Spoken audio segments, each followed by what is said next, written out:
ఇప్పుడు అందరిది ఒకటే మాట, ఆ టన్నెల్లో చిక్కుకున్న 8 మంది సురక్షితంగా బయటకు రావాలి అని అందరూ చేసే ప్రయత్నం కూడా అదే. కానీ దురదృష్టవశాత్తు మరింత ఛాలెంజింగ్గా మారుతుంది టన్నెల్ రెస్క్యూ ఆపరేషన్. 3వ రోజు టన్నెల్లోకి భారీగా చేరుతోంది నీటి ఊట. గంటకు 3000 లీటర్ల నీరు చేరుతుండడంతో ఆందోళన పెరిగిపోతోంది. టన్నెల్లోని నీటిని తోడేందుకు ఎన్డీఆర్ఎఫ్ విశ్వ ప్రయత్నాలు చేస్తోంది. నిన్న టన్నెల్లో 14 నుంచి 12 కిలోమీటర్ల దూరం వరకు నీరుంది. ఈరోజు 10 కిలోమీటర్ల దూరంలోనే కనిపిస్తోంది నీరు. ఆ నీటినంతా తోడితే గానీ ముందుకు కదిలేందుకు వీలు కాది పరిస్థితి. 10వ కిలోమీటర్ దాటిన తర్వాత నుంచి కన్వేయర్ బెల్ట్ పై నుంచి బోరింగ్ మెషిన్ దగ్గరికి రెస్క్యూ టీములు చేరుకున్నాయి. అయితే బురద, నీరు కారణంగా ఆపరేషన్కి అడుగడుగున ఆటంకాలు ఎదురవుతున్నాయి.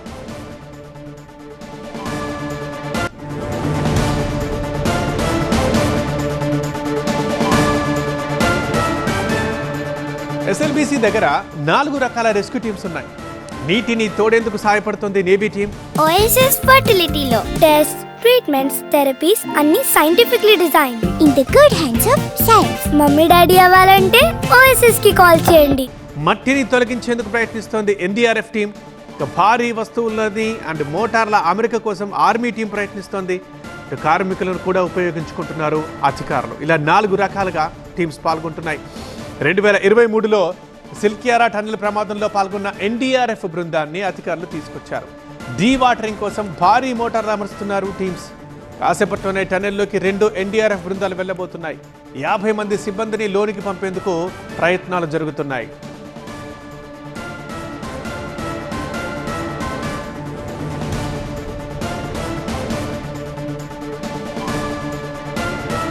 ప్రస్తుతం టన్నెల్ దగ్గర మా ప్రతినిధి శివకుమార్ ఉన్నారు లైవ్లో అందుబాటులో. శివకుమార్, ఏంటి ఇంకా సరే కిలోమీటర్ల కన్నా ఇంకా ముందే నీరు కనిపిస్తోంది, 10 కిలోమీటర్ల దగ్గర వచ్చే ప్రాబ్లం అవుతుందని అంటున్నారు. సో ఇవాళ ఏం జరగబోతోంది? మరిన్ని టీమ్స్ లోపలికి వెళ్తున్నాయి అంటున్నారు. ఏంటి సిచ్యువేషన్ అక్కడ?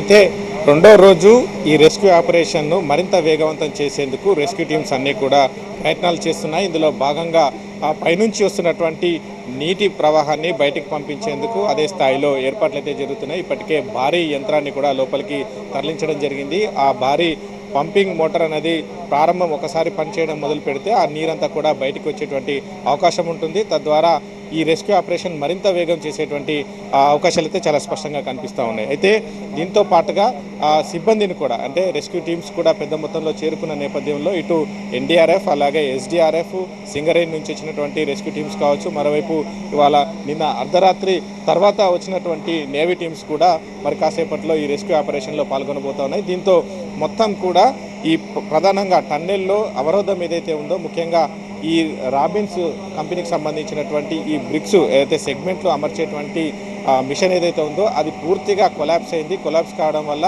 అక్కడ పైనుంచి వచ్చినటువంటి బురద మొత్తం కూడా అక్కడే పేరుకుపోయినటువంటి పరిస్థితి ఉంది. అయితే ఈ ఏదైతే మెషినరీ శిథిలాలను పూర్తిగా బయటికి తొలగిస్తే ఆ బురదను కూడా వేగంగా తొలగించేటువంటి అవకాశం ఉంటుంది. ఆ తర్వాత లోనికి ఏదైతే స్పాట్ పైకప్పు కూలినటువంటి ప్రాంతానికి రెస్క్యూ టీమ్స్ చేరుకునేటువంటి అవకాశం ఉంటుంది. ఆ తర్వాత ఆ వెనకాల వైపు ఈ బోరింగ్ మిషన్ ఏదైతే ఉందో ఈ టన్నెల్ను తవ్వుతున్నటువంటి బోరింగ్ మిషన్ వద్ద కూడా చేరుకుని అక్కడ ఈ 8 మంది తప్పిపోయినటువంటి ఆచూకీ లభించేటువంటి అవకాశాలు అయితే కనిపిస్తున్నాయి. అయితే ఈ ప్రణాళికాబద్ధంగానే ఈ రెస్క్యూ టీమ్స్ అన్నీ కూడా సమన్వయం చేసుకుంటూ ముందుకు సాగుతున్నటువంటి పరిస్థితి కనపడుతోంది.